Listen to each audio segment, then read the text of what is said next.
Ready?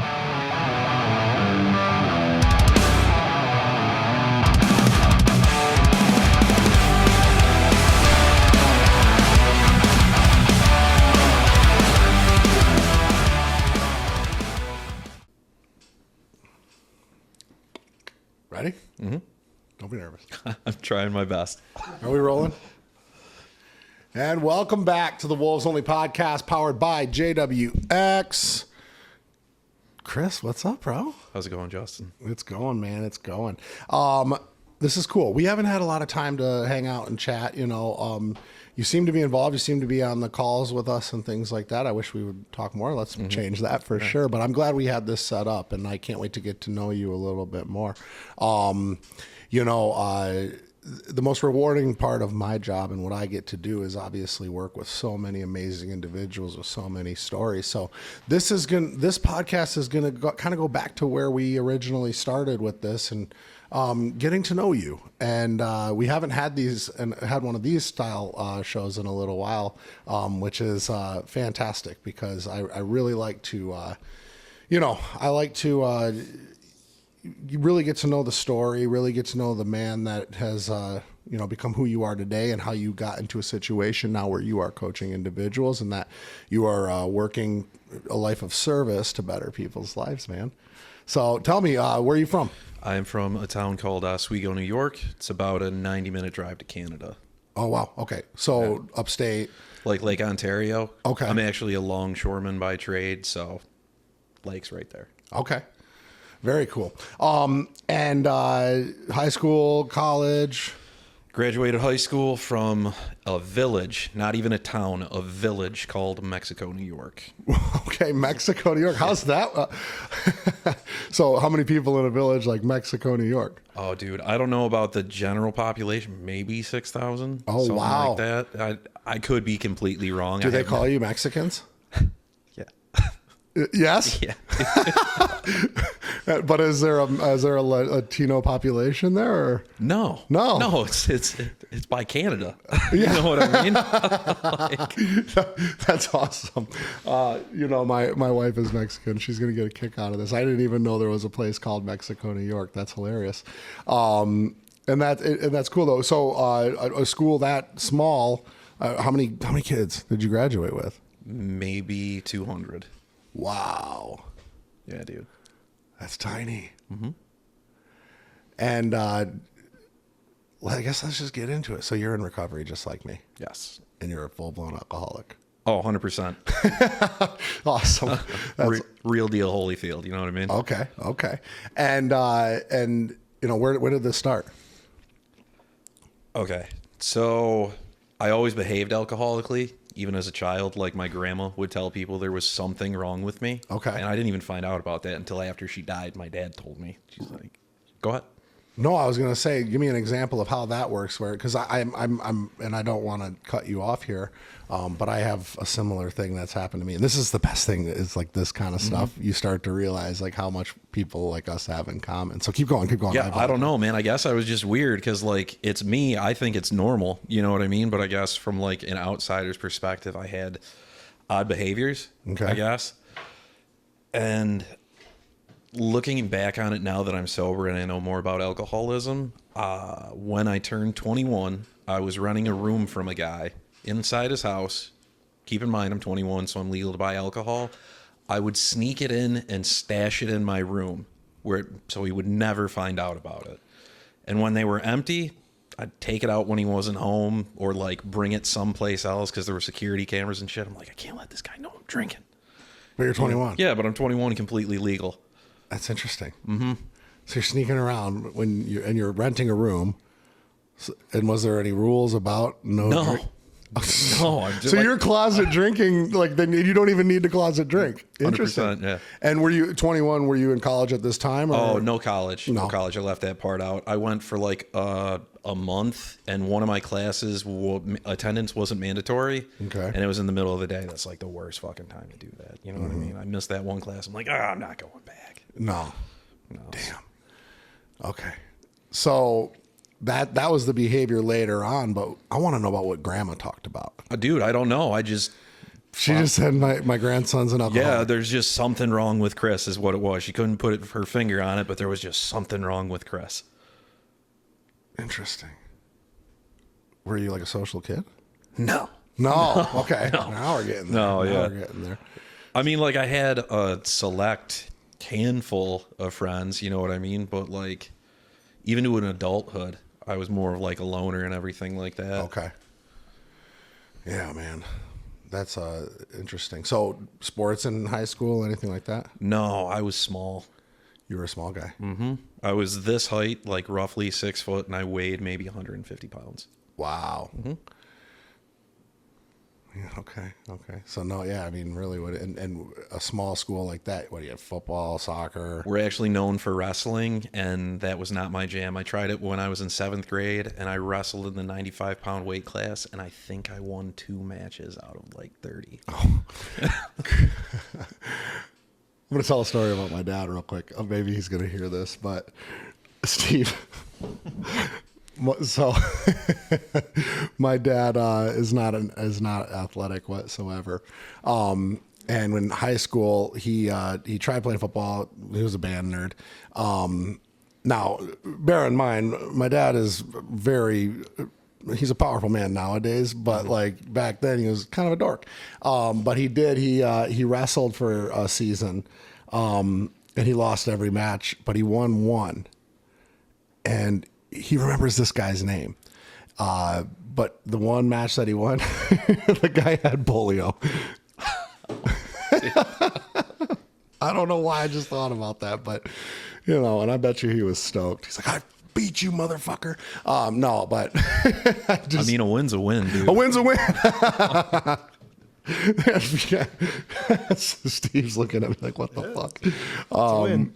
No, that is what it is. But no, I know these schools are just diehard wrestling schools, right?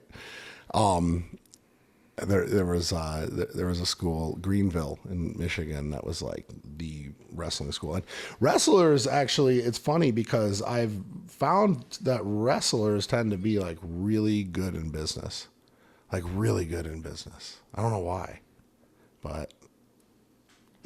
So wrestling didn't work out. There we go. No, well, I mean, it was 7th grade too. Like, Yeah, and I remember. Well, yeah, I remember the only time I won, or no, one of the times I won. It's the only time I won by pin. I pinned him like WWE style, like fucking leg up and everything. Because I don't know, I just didn't absorb how to actually wrestle. Okay. Yeah, I mean, as you can tell by my record. Yeah, it was terrible. So you were like a head in the clouds kind of kid, like just in your own world. I guess. Okay. Looking back on it, yeah. No interests. Well, I mean, I liked hanging out with my friends. So I hate to shit on my parents a little bit, but like my life was kind of sheltered, dude. Okay. Yeah, both my parents worked full time. My dad worked a lot. My sister got to do all the sports. Like, she would get rides and whatever. Like, she was really good at volleyball. Like, he had no problem picking her up and stuff like that. But I did not get that same treatment. So that might have contributed to the alcoholism later in life. Okay. Yeah, well, there usually is something, and whether it's neglect, like there's some form of trauma, right? And we learned about this when we're in rehab and running a program. That there was something missing in our life, a void that needed to be filled, and that's why we turn into later on in life why we show these behaviors, and the being sheltered thing. I think that's like the most sheltering your kids is the most dangerous thing. Oh, I agree, man. Because the minute they get a little taste of it, it's like... Well, that's how my drinking went, man. As the first time I went drinking with my buddy Nick, I immediately fit in, life of the party. Yeah. You ever play the drinking game Roxanne? Tell me about it. Well, the song Roxanne. Of course. So By the Police. anytime they start saying Roxanne, you drink until it's over. So you got to like double fist, and we played that like 5 or 6 times in a row. I got real fucked up. I've never heard of that one. That's great. I've played a lot of drinking games in my day, but that's a new one. God, I love the Police. Great band. One of the best bands with a singer as a bass player. Sting was the bass player. Anyways, So that's where it really was, and then it just was downhill from there. I managed to keep it under control. I mean, like, you know, I only went over to this guy's house maybe like once a month, so I would drink like once a month. And then adulthood came, and then, like I said, I was sneaking the alcohol or whatever, but I wasn't like drinking problematically. I mean, you want me to get into when that happened? Yeah, let's go. Okay. I'll get real here.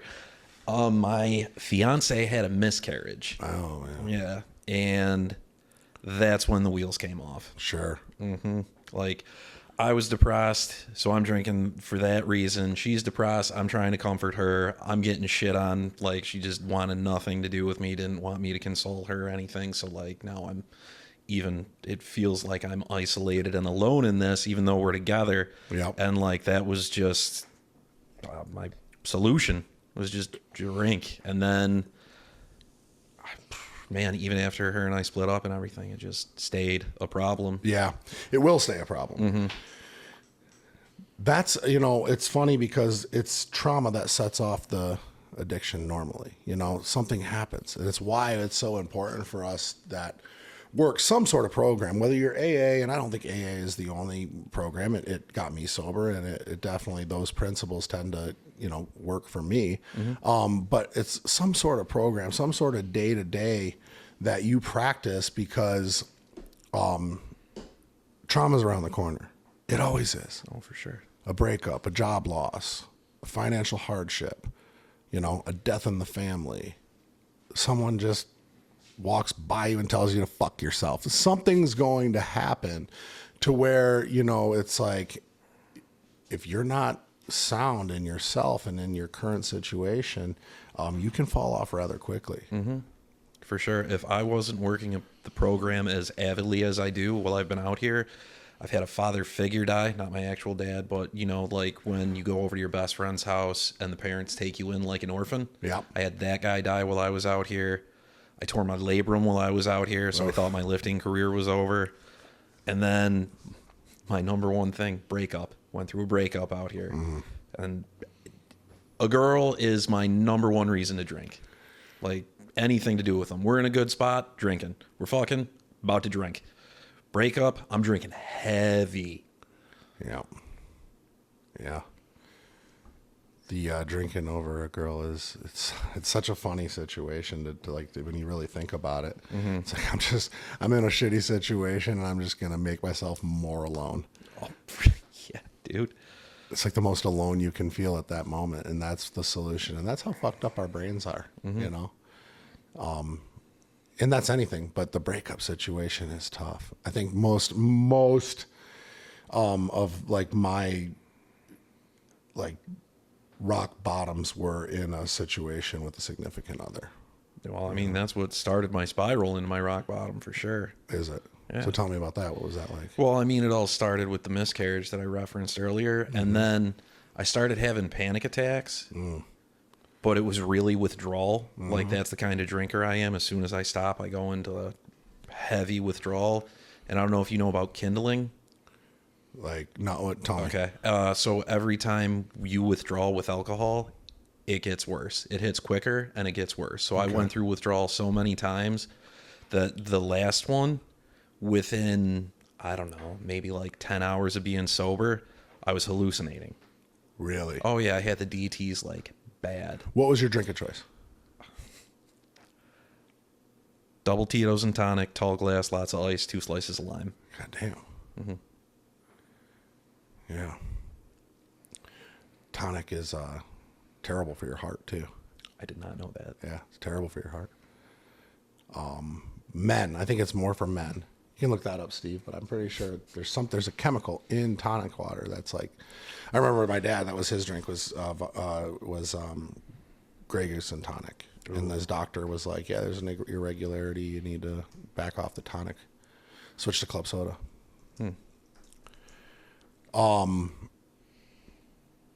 Yeah, the vodka gets away from you. Anytime that I would always have to get away from vodka, because, you can drink so much of that. Oh, for sure. And then, and it's like, you really can't smell it, the hangover is easy to conceal in a water bottle. Super easy to conceal, all of it. So it is like very, yeah, it was a go-to of mine as well. But I would always like, then when you would come out of a bender, the vodka hangover, so long and so psychological, interesting. And so detoxing, and again, I think alcohol detox is one of the worst detoxes, one of the most fatal. But you I don't know, man. I had it pretty figured out. I knew how to wean myself off alcohol throughout the week. So by like Thursday, I was like good. I couldn't. No. I mean, that's the kind of addict I am. What is it like? One's too much, 1,000's not enough, or whatever. That was the day to day. Like over a liter a day, every day, going into work, operating heavy equipment. I mean, I could function fine, like a highly functional alcoholic. Like, you'd never know that there was still alcohol in my system while I was working, but I was definitely fucked up on the job a bunch. Man, I know a couple of guys like that. Like they could blow like a 3, like a 0.3 or whatever, and be like totally fine. No one even knew. Got pulled over, like totally past everything. Not a breathalyzer, obviously. No, yeah. Damn. So you're just over a year now. Yes, sir. Congratulations. Thank you. That's huge. What's besides this time? What's the longest spurt of sobriety that you've had? This is the first time. This is the first time. Mm-hmm. Okay. Nice. Yeah, I feel you there. And what was the end of rock bottom? What was it like when you were like, I gotta just get this right this time? So I was renting a room for my dad. I lived with my dad, and I got brought home by the cops one night. So he thought I got arrested, but the cop was actually my friend. He was just doing me a solid. Yeah. When I got up in the morning, there was a note saying like, this was the last straw. I gotta kick you out. So then I wrote a note back like, no. There's a misunderstanding here. Like, this is what actually happened. Like, I'm going to be up in my room sleeping. And then I think it was like the next day, he came up and told me, you can either go to California and sort this shit out or be homeless. And that was January in upstate New York, where it was 13 degrees the day I left. Yeah. So I would have died out there. Right. God damn. That is quite an ultimatum. And it's tough when parents do that, or loved ones do that, because that doesn't always work. Mm-hmm. The ultimatum thing is, I mean, I get it from them protecting their own sanity. That makes sense. Right. But that's not how you get sober. That's not like, you have to actually be done and ready to be done. Were you done? I had to be. Yeah. I mean, so when I started hallucinating, I made peace that I am going to drink myself to death, because I cannot fucking be seeing shit that's this terrifying on a day-to-day basis. You know what I mean? Like, I would rather be drunk and function than be in a constant state of psychosis, because like, I didn't know how long it was going to last or anything like that. And there were times when I was withdrawing at home where I thought suicide was the only way out. Oof. Yeah. God. Yeah, I mean, I just, I recall these moments, I never got DTs. I never got, I would get small tremors and things like that. And I'm sure that I've had like little, what do you call it? Anyways, I know that I showed signs of like heavy withdrawal at times. But I was really, the thing about it is, and I was, like I said, I was really good at weaning off throughout the week, but I would just start back up. Right. But the thing is I'm a drug addict, so I mean, I was able to, run to weed, run to coke.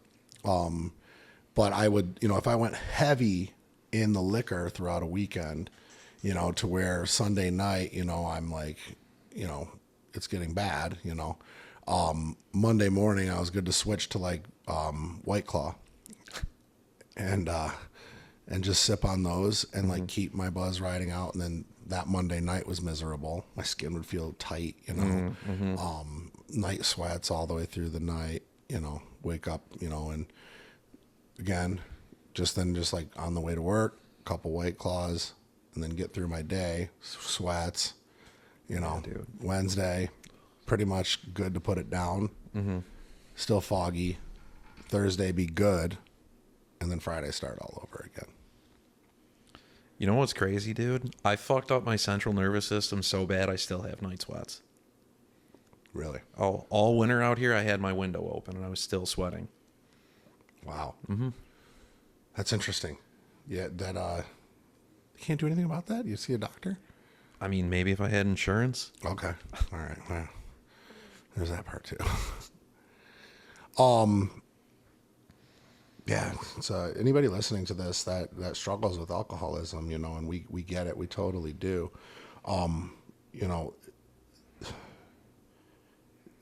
This fucking drug, and it's a drug. It's so brutal. It really it tears you apart inside, outside, every which way. I'm so thankful that you found your sobriety, and you moved out here, and you spent how long in detox? 10 days. 10 days. Okay. I'm fucking miserable, huh? Yeah. What they give you? They give you Seroquel. I was on 400 milligrams of Seroquel, my man. Is that a lot? 800's the max. Jesus. I don't remember what they put me on. And I wasn't, I actually didn't go to rehab. I was already 2 years off alcohol when I went to rehab. I hadn't had a drink. Maybe not 2 years, just about. Like, I hadn't had a drink. But I remember that. Did you eat fucking everything when you were on Seroquel?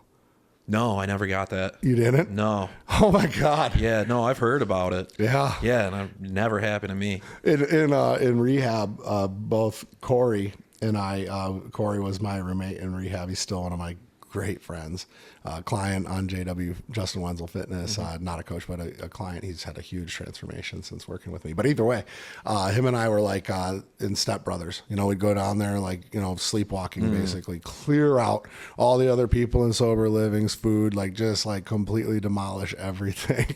Wake up in the morning with a sugar buzz and or sugar hangover, Right. But so they gave you 400 milligrams of Seroquel, and then probably Ativan and everything else. Valium.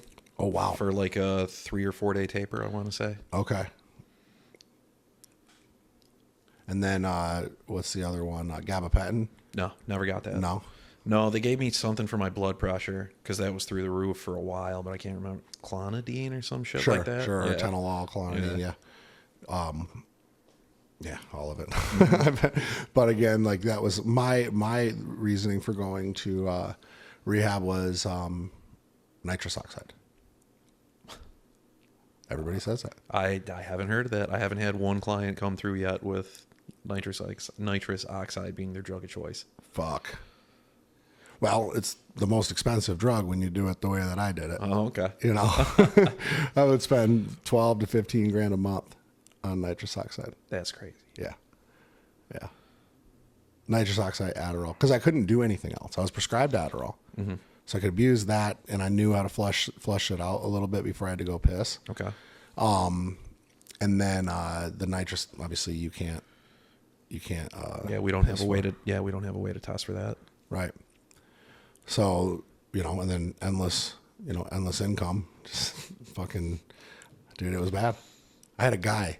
I lived on a 30th floor, whatever, loft up in the city that I grew up in, and I had a guy that would cart them on fucking crates, bring them right up to my place, and that's crazy. I would just sit up there all night long and just rip them. What were the withdrawals on that like, if any? No withdrawal. Really? No, not at all. Just really fogginess, but that wasn't really a withdrawal. That was just damage that I was doing to my brain from consuming insane amounts of nitrous oxide. Well, yeah, you're cutting the oxygen off to it too. Right. Oh, yeah. Checks out. Like Steve-O's thing, where he was I was that bad or worse. Damn, dude. Never would have guessed. No, it's crazy to think. It was really what, drug court is what set me off. That is what threw me into my rock bottom. I managed. I managed as an alcoholic, managed as a coke addict, managed as, all of it. But when I got in trouble, it was like I always felt like I was running. It was like always fight or flight, you know, and I always chose flight. And literally. And yeah, it was just like it became so self-sabotage mode that it was yeah, it was bad. So you were out here for 10 days and that was it? You just made the decision to stay here? Or? Oh, no. One of the stipulations of me coming out here was I had to stay for a year, and I did not find out about that until I got my phone back on the 10th day in detox. I'm like, oh, I'm done. It's like, no, you're not coming back. So you stayed with your sister? Or? I stayed with my sister for up until March 30th. So I got a sponsor immediately, like 2 days out of detox, because that was the direction. And she's in Orange County here? My sister? Yeah, she's in Huntington Beach. Oh, cool. Awesome. Yeah. So my sponsor's direction was, I have it too good. It is unrealistic what my situation was. And I'm like, what do you mean? It's real for me. Like, I'm collecting unemployment from New York, the max payout, which was like $520 a week. I'm renting a room like in this big ass house. And everything's gravy. Like, I'm getting my shit together. And he's like, no. I think you should move into sober living. So I moved in. And before I even moved in, I became the weekend manager. So I didn't have to pay for rent or anything. Wow, that's cool. That's a rough job.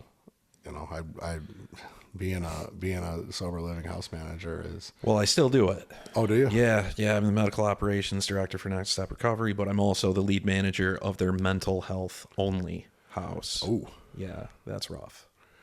So no addicts. Well, you get dual diagnosis on some. Yeah. And actually, our best client stayed for like 6 months. He just moved out last week, and he was a meth head. Oh. And he was the man. It was great. Mm-hmm. Yeah, I mean, you know, I think drug addicts are the best. Oh, for best sure, people, dude. You know, I mean, I would rather have a house full of addicts than a house full of people that are only mental health. Really? Yeah, it's so much harder. I bet. So, do you live in the sober living still? Yeah, so we have like this, it used to be an Airbnb, and the garage got converted into like staff quarters or something like that. Okay. So there's 2 doors that separate me from the actual sober living part of the house. So like I have my own little secluded section. I got a nice little setup, kitchenette, office area, decent room. That's great. But yeah, if I had to live in the house, I don't know if I would have lasted this long. No. Straight up. So you're the lead medical attack, or what are they? Medical operations director. Operations director. Okay. It's just a glorified way of saying I make all their doctor's appointments. Okay. Good. Yeah, I mean, I'll take it. Like, when I tell people I'm a director, and they're like, oh shit, how much time do you have? And I'm like, I've had this position since I was like 6 months sober. And they're like, really? You must have your shit together. And it's like, I mean, I guess, like, you could too. You know what I mean? You have your rad T? I do, but I don't need it for this position. Okay. CDAC? Oh man, I don't remember. No. Yeah. That was like right when I got out of rehab. I was like, I'm just going to get it. Yeah, well, I mean, when I was doing the weekend manager thing, it was just free rent, like it wasn't a paid position, and my unemployment's eventually going to run out. So I'm like, well, I'm a longshoreman by trade, but it's like a lottery to get in out here. It is. As a short. And one of my Uber drivers told me he's been on the list for like 6 years, and I was like, well, I got to do something else. Yeah. So you got to know some people to get in there. That's for sure.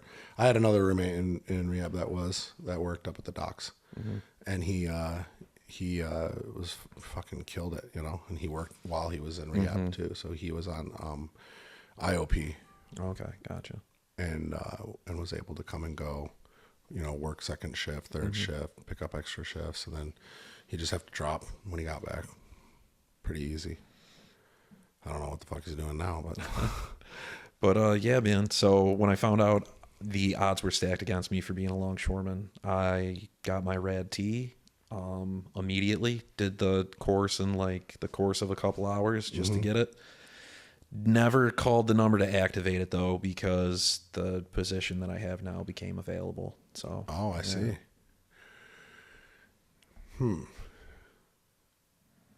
So let's talk about this. And now we're in recovery. Okay. First year, how's it been? So they say the first year is the hardest. that is, for me, that's so far from the truth. Yeah, it wasn't for me either. No, because you have nothing going on. You're new in recovery. And like, I came out here with nothing. You know what I mean? No job, no girl, no kids back at home, nothing to worry about. Yeah, you could spend the whole first year focused on you. And now, that's like, ideal. yeah. And then towards the end of the year, like October, November-ish, that's when my life started getting full. And now it's like, fuck, man. Like, this is when it gets harder, is when you have shit going on. Yeah, no doubt. But you know, you're doing all the right things right now, right? Oh, for sure. Investing in yourself, building out a business. You know, you're also personal training as well. Yes, sir. What gym? What gym? I'm independent. Oh, okay. So you travel. I'll go wherever. Okay. How many clients you got in person? 6. 6. Yeah, I'm still new to that too. I didn't get certified until November. Okay, cool. Well, that's great. You know, and definitely, you know, being able to, you know, just constantly live a life of service in some way, shape, or form, and making people feel better about themselves, and that's really huge. And I think a lot of people that, you know, I know a ton of people that went into training once they got sober. It's pretty common, you know. But they, you know, it just becomes another form of addiction, right? To us. I agree. Were you in the weight rooms before you got sober? I started lifting when I was 17. I'm 34 now, but like due to alcoholism, there were like peaks and valleys. You know what I mean? But the second day out of detox, I started walking 3 miles one way to Planet Fitness, stay there for like 3 hours, walk 3 miles back. Wow. Dedicated. It's humbling. Yeah. It's humbling.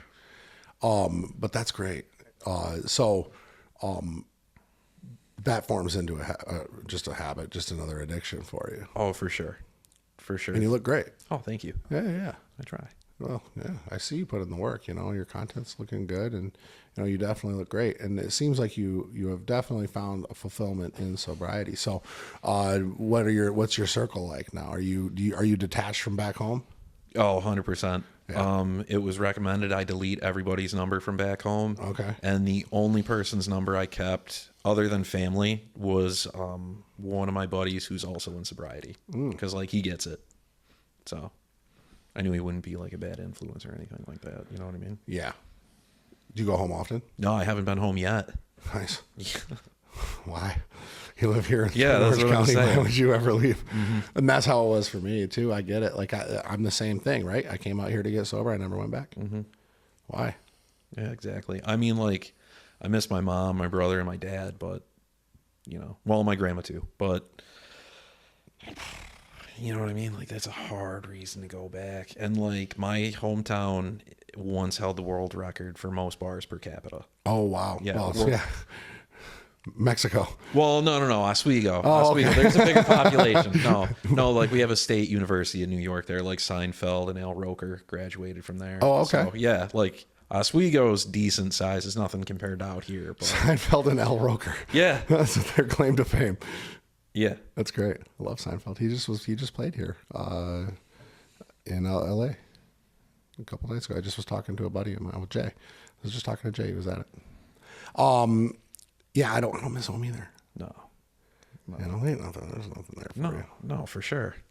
Like, often when I talk to my dad, he always tells me don't come back. And it's like, I have no intention to. You don't have to tell me that. Like, I am getting my roots deep out here. Like, especially for like personal training, online coaching, all that shit. Like, the market is here. Yeah. Well, yeah. And it's nice all year round. Well, you can have your shirt off all year round. Like, that's really cool. So what's your circle like out here? All my friends are sober. Yep. I love my circle now. You know what I mean? Like, I share about this in the rooms that and I think I just posted about it. Like, everybody's a winner in their own way. Like, everybody brings something to the table. There's mutual gain. It's not just give and take. Right. And we just want each other to succeed. You That's know what I great. mean? It's beautiful. That's really great. When you're friends with people who are all in sobriety, we all get each other, right? But like, the cool thing that what we have that, you know, most people don't, is we have a community that we can go to where we are loved because we share the same illness, not in spite, right? And I talk about this a lot where like your family loves you in spite of your alcoholism, right? Oh, it's Chris, he's a drunk, but we love him, but an alcoholic loves you because you're an alcoholic. Yes, sir. And that's profound, and it is. And then it is like, once you have a bunch of friends that have hit the rock bottom and now they just want to excel and achieve and become the best versions of themselves, then it's like, you have a really great opportunity to surround yourself with people that are going to continuously push you. They're going to push you because they want you to achieve the life that you desire, but they're also going to push you because they know what the other direction looks like. Yeah, man. Every beautiful thing I have in life right now is because of AA. Like everything. Yeah. Like even getting signed on with you guys was because of my friend in AA. So like it opened up all the doors for me. That's really cool. Yeah, it's AA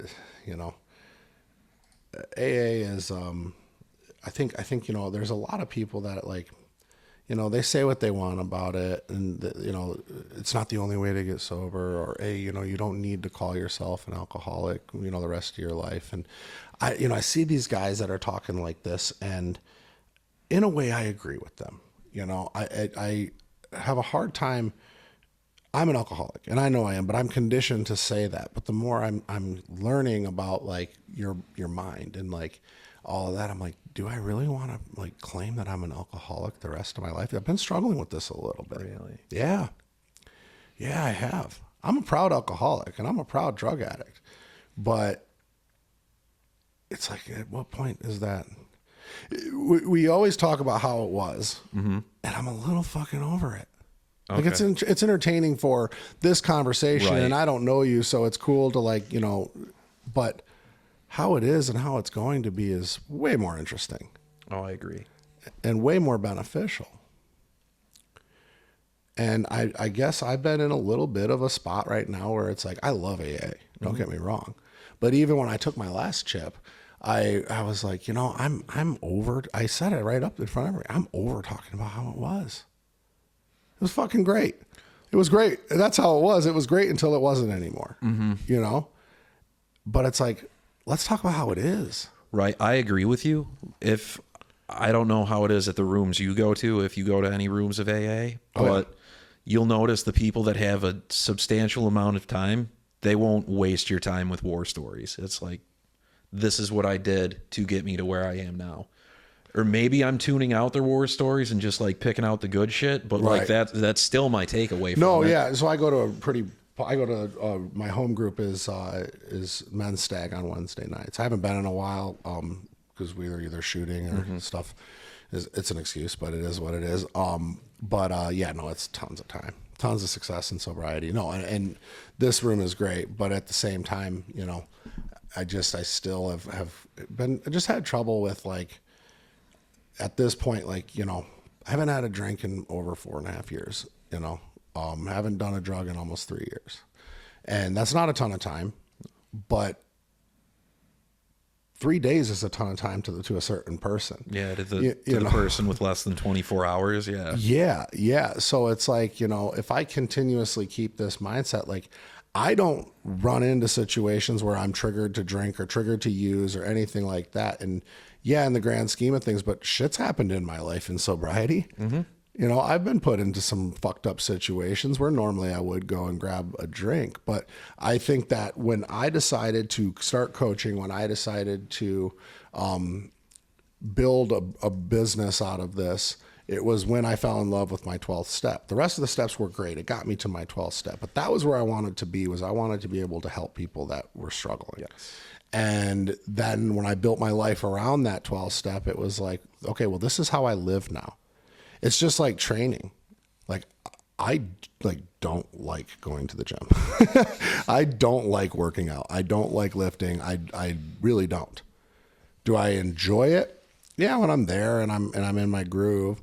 But do I like it? No, it's part of the job.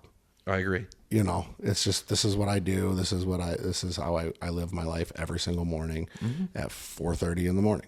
It's just it. It's just part of my life,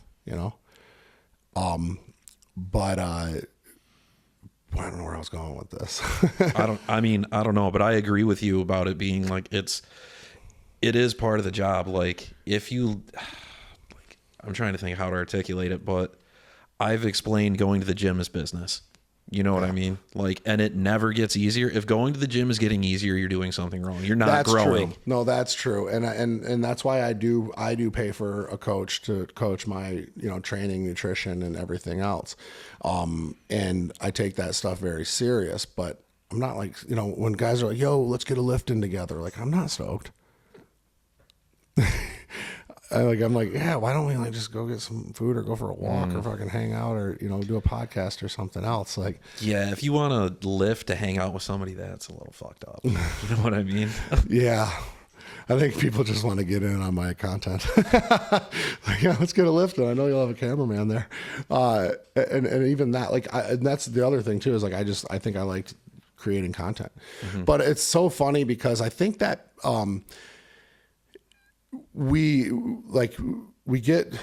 this is something I talked actually to Pedro. I was just like you. I was in the gym. I was training before I got sober. I would be fucking sweating out, pure Tito's, but I was still at the gym at 5 a.m. hungover as fuck. Yeah. I was jacked. I had a 6-pack before I got sober. So getting sober, that was just like, it's still just part of my deal. It was the normal thing. I think a lot of people, when they get sober and they find training, fitness, all this lifestyle, then it becomes their new addiction, right? Yeah. But like anything, when you become attached to something, whether it is like, your appearance, your strength, whatever it is, that does become a new addiction, but there's something greater out of it when you're in a situation like you and I. For sure. Right? Yeah. Like, we've already been in the gym. We already know it's not like, oh, I don't, like, believe me, I don't let out steam when I'm training. I got no steam to let out. Like, I don't, like, it's not like I don't leave the gym feeling like, yeah, maybe I feel better, but it's not like I felt fine going in. I was like, this is part of the job. I mean, never. You never have like an off day and you're like, lifting something heavy is going to make me feel so much better. I can't think of the last time. Oh, all right. I can't think of the last time. Well, I mean, I have my days, I guess. Really? Yeah. Well, no, I don't think it's wrong. Oh, for sure. No, I think it's great. I wish I could have that, but I again, it's like, take your days and fill them up with like your same routine. I answered your question with this yesterday. Yep. And I said, if I audit out your day. Oh, I know. And that was directed to everybody. It's like, if you're feeling uneasy about something or something's not moving in your direction or you're not whatever, if you really audit out your day, there's holes. There's always holes, because if your day was filled with every opportunity available, there wouldn't be any holes, and you would, and I'm not just, this isn't me lecturing. This is just in general for the show. If you audit out your day and you understand that you're going to sleep 6 hours, that, you're maybe commute to work, and in some cases not. If you're going to work 8 hours, 10 hours a day, there's a lot of time left in the day. There's a lot of time in between while you're working. No one is like literally sitting at their job working the whole entire 10 hours. Well, yeah, I definitely don't do that.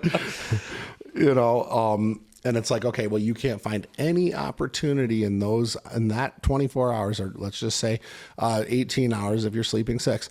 You can't find any opportunity out of those. Like, bullshit. As soon as I saw your response, I reevaluated my day, like my schedule, because like I do have downtime, and I'm like, oh, I only have X amount of downtime, and I'm like, you know what I can do? I can work on my Instagram engagement, because that takes like 10 minutes. It does. You know what I mean? Yeah, like, it does. So, it's like, and I should probably share a little of how my strategy and I'll talk more about that tonight, but it just seems like it's so redundant. And I take it for granted because, like, I start so many conversations with people throughout the day, like minimum of 60 conversations I'll have with random people throughout the day, minimum, sometimes 150 to 200. And I'm like, screen as big as a surfboard, fucking multiple chats open, hammering through. I'll sit at my computer for 4 hours without even getting up, and I'll have met 50 people. And people will think like, that's not realistic.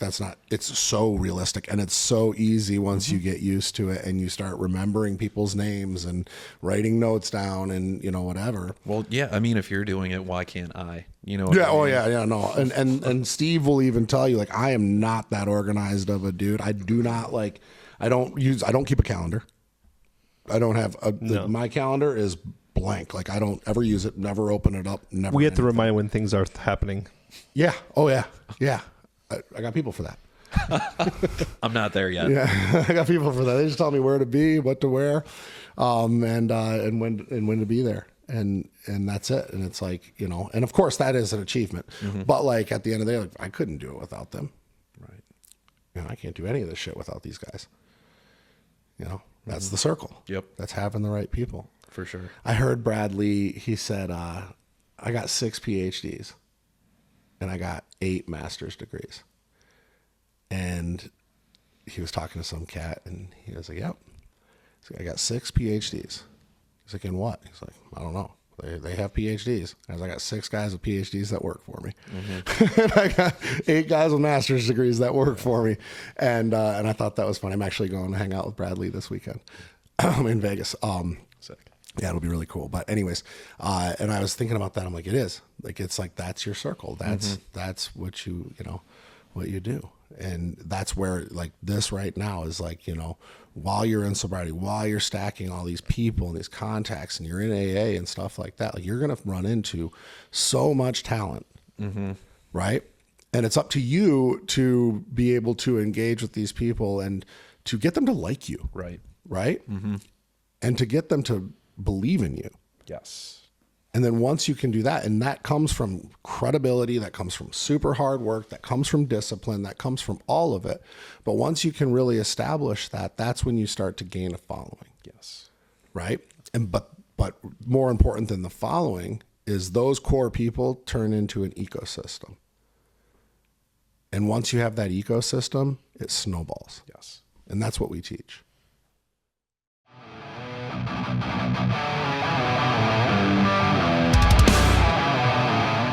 So you're doing a panel tonight. Yes. I can kind of give you a little insight Okay. of this. Whenever I've done a panel, what has worked out really well for me. Telling your story is great, right? Because you can really get, especially in detox, right? Because these people are looking for, if they're paying attention, right? Because remember the misery of detox, right? Well, yeah, and they're all on Valium. It's true. But the story, as important as the story is, it's like the same thing we talk about with how we want to create content is like being able to speak from their perspective. Your relatability is great, but at this point right now, and when an addict or an alcoholic is in detox, it is pure victim mentality right now, right? You remember how you felt. Poor me. Poor me, right? So if you go in guns blazing, like, then it ain't gonna work, right? Right. And if you go in preaching, fucking rainbows and blowjobs, it's not gonna work either, right? Like, these guys are fucking miserable right now. So I think a lot of times is like going off of your own experience and being a boozer in detox, like, how bad it is. For sure. Right? Opiate folks, they have like methadone, they have Suboxone, they have maintenance that helps kind of keep from getting sick, right? Right. Alcohol detox is the worst. It really is. Oh, it's terrible. So I think, your relatability is going to be really great, but, setting them up for success. Right. The one thing though that is tough for you, in my opinion, and if I can share just like where my thought process is because you went straight from detox back into the real world. Well, you went from detox to sober living. No, I went to detox to my sister's. And then to sober living. Yeah, but I was a manager, so I didn't have to follow all the client rules. Right. So it's tough for you to be able to give that advice, right? And that's a big no-no with our group, right? Is to like give advice if you haven't lived or done that yourself, right? Right. So it is that puts you in a tough spot. Oh, I agree for sure. Because it's like these guys, when they get out of detox, like right now in their heads, they're thinking, oh, I got to get back to my job.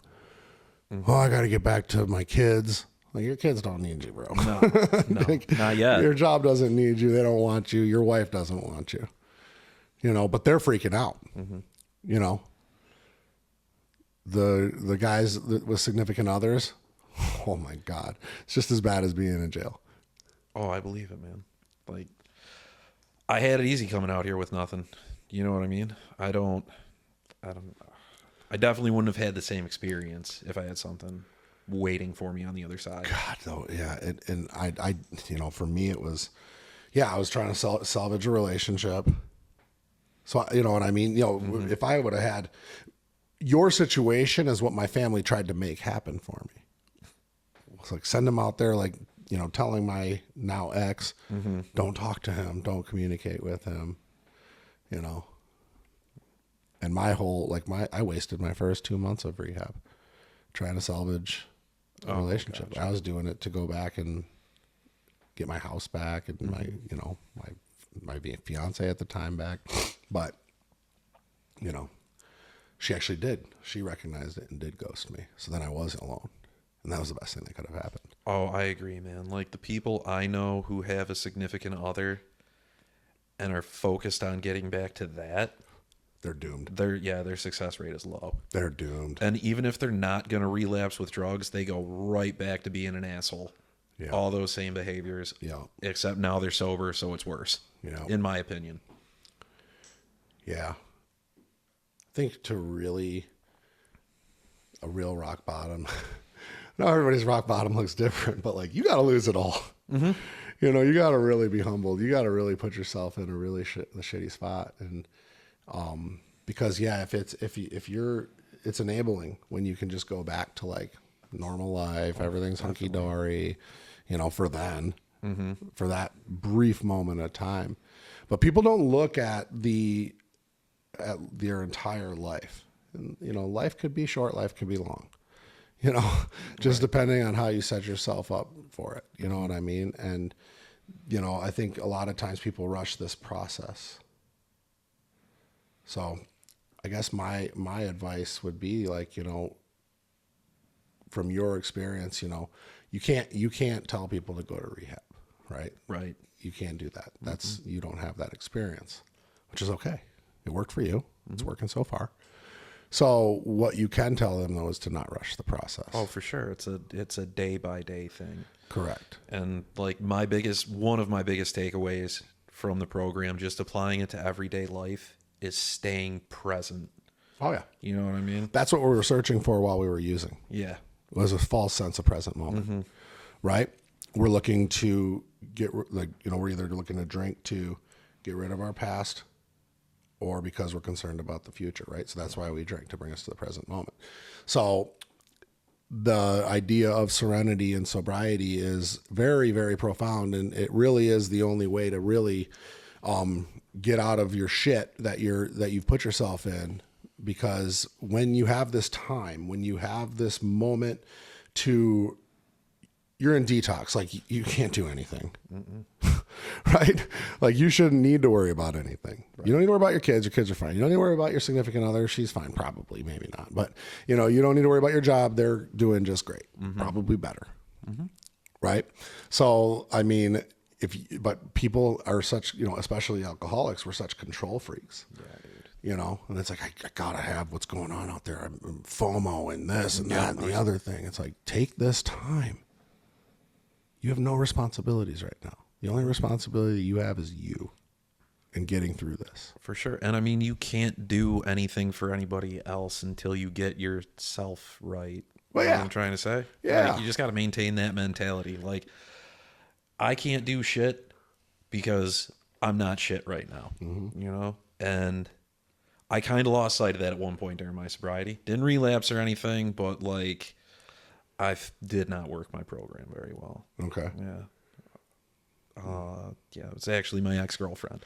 It was Captain Save-A-Ho is what my sponsor likes to call it. Okay. It's just like, let me fix you. And then I just fucked myself all up. Ex-girlfriend's out here? Yes. Yeah. You met her in sobriety? Well, while I was sober, yeah. Is she also in recovery? No. Normie? Yes. That's ideal. I don't know, man. I gave her a lot of shit about not dealing with her emotions because she would drink or smoke them away. Oh, so she wasn't a normie. Oh, okay. In that aspect, I guess not. A normie will have 1.5 drinks. Okay. She wasn't like a heavy drink. I mean, because she was a little thing, so like 3 drinks maybe. But still, she knew that she was drinking or smoking because she didn't know how to process emotions. I see. Yeah, not a normie. Not a normie. My wife's a normie. She gets drunk, but it's funny. Like, she gets drunk when she's celebrating a wedding, stuff like that. Mm-hmm. I did not want to be with somebody in recovery. Not anything against somebody in recovery, but look, I can't have a life where it's all around recovery. I shared that thought with you too. That's why I said for a real long time, like, I am not going to date anybody in AA. You know what I mean? My opinion has kind of changed recently. Really? Yeah. So you want to be with somebody in recovery? It does. It's not a prerequisite, but No. it's just happens to be my circumstance right now. So. Yeah, I don't see I mean, and this is just me. It's just me thinking, you know. Mm-hmm. I just don't see it like it being the most healthy thing. It's like because here's the deal. You can work a really solid program, and both parties can work a really solid program, but there is still a lot of past shit that can resurface and can come back up. And when you mix 2 people into that situation, I just have a hard time with it. You know, having a normie wife is like, you know, she's the sweetest person in the world. But she's in her own little world. She's just, you know, does her thing, takes care of the dogs, takes care of me. You know what I mean? And then she'll have a glass of wine, maybe once a week. You know what I mean? And you and I are like, Yeah, I'm like, I don't get it. no, yeah, right. Like, and that's it. She likes the taste, you know, and maybe when we go out, she'll have 1 or 2 glasses of wine with dinner, and then she's done. And it's good. And I could never imagine that. 1 glass of wine, I'm hitting the Coke dealer, right? Yeah. But it makes things really nice because, you know, you don't need to worry about relapse for one, and that shouldn't really be the main concern. But like, it's like, I don't know. It's like when it's always around. It's like growing up in a family where it's like all church all the time. Oh, okay. I see the point you're making. You know, it's like there's more. You got to be able to like do other things. Like, you know, you live in like a fucking like Reformed Christian home or like a Mormon home or whatever, and it's like all just religion. It's like, you know, what else is going on? Yeah, I don't think I could be with somebody where my sponsor's going to hate me for saying this, that AA was like their sole purpose in life, like kind of the picture you're painting here. Yeah. That I couldn't deal with. Like, don't get me wrong. I go to 7 meetings a week. Oh, really? Yeah. Well, I'm sick, man. You know? No, that's great. Yeah. But, and also all the good shit started happening once I started going to a meeting a day. So I'm kind of scared to stop. No, I get that. But like, if you just make it that your existence is AA and you don't have like a life outside of it, right? That's a red flag to me, dog. No, you know, I knew quite a few guys where like AA was their entire existence and they could never get it right. Mm-hmm. Like, go golfing, like, go, you know, spend time with friends and stuff in sobriety. But it's like, yeah, like there's got to be. I believe in fulfillment in sobriety. Yeah, you know. Well, I mean, why else would you be? In my opinion, like, why else would you be doing it? Right. Now, I have friends that drink. I have friends that do drugs still. I go out with my friends, you know, and it's never triggering for me, and I don't care. I do end up by the end of the night when they're drinking, like, I do end up, like, just leaving. Like, I'm just like, they're annoying, you know? Do the Irish goodbye, disappear. Just disappear. Yeah. And they know that, and they know why I do. Mm-hmm. But But yeah, I just like, and I have friends that are in recovery. We all tend to like hang out together. And it's nice. It's a nice, healthy balance. And it's like being introduced back into the real world and being able to have something better. And I think AA is better than drinking, obviously, right? But like, what's your purpose? Is your purpose AA? Or is your purpose, what are you good at and how can you help other people, right? Yeah, like living the life AA gave you. Right. Yeah. Right. So I just think when you have two people that are so evenly yoked in sobriety, it's like, it's tough. It's like, I don't know. I know a lot of couples that are both in recovery and it just seems like this is just my perception is they just have like issues that I don't see with my significant other. We fight, or argue, you know what I mean? Yeah. But it's never like the shit that like, it's never like deep shit that's like ingrained in our personalities. It's like, I told you to quit putting the clothes on top of the hamper and put them in the hamper.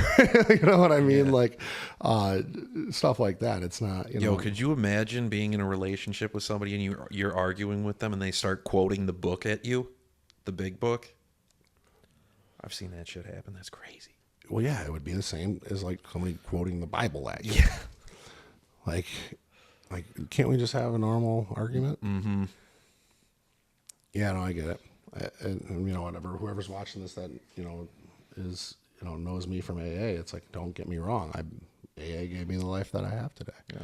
But it's just, again, I'm not going to make my entire life about sobriety. Right. I'm right there with you. And I'm sure I just offended a bunch of people, but I mean, it's just being authentic. You know what I mean? Yeah.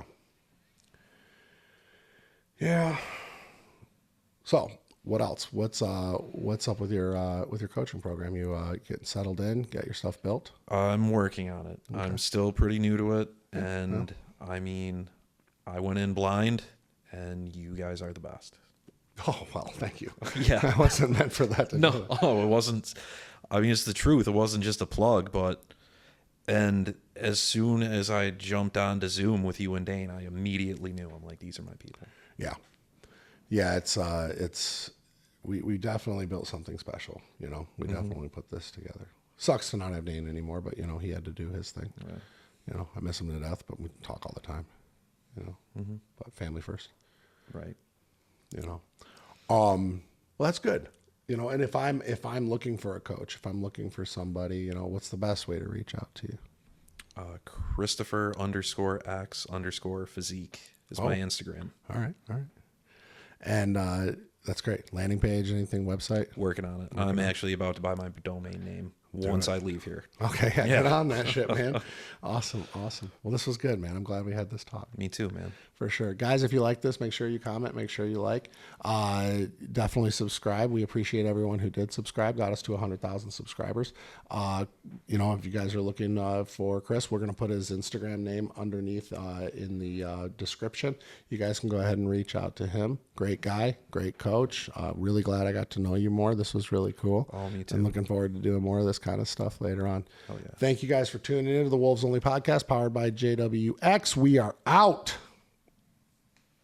All right, guys, that wraps up an episode of the Wolves Only podcast. Listen, if you guys like what you heard, make sure you subscribe, make sure you like and comment. Help us get our message out there. If you want to work with our team, go ahead and click the link in the description below. Schedule a call with us. We'd love to get you on. We really appreciate you guys listening. And if you have any other questions, you can reach out to us on all forms of social media. Thank you so much.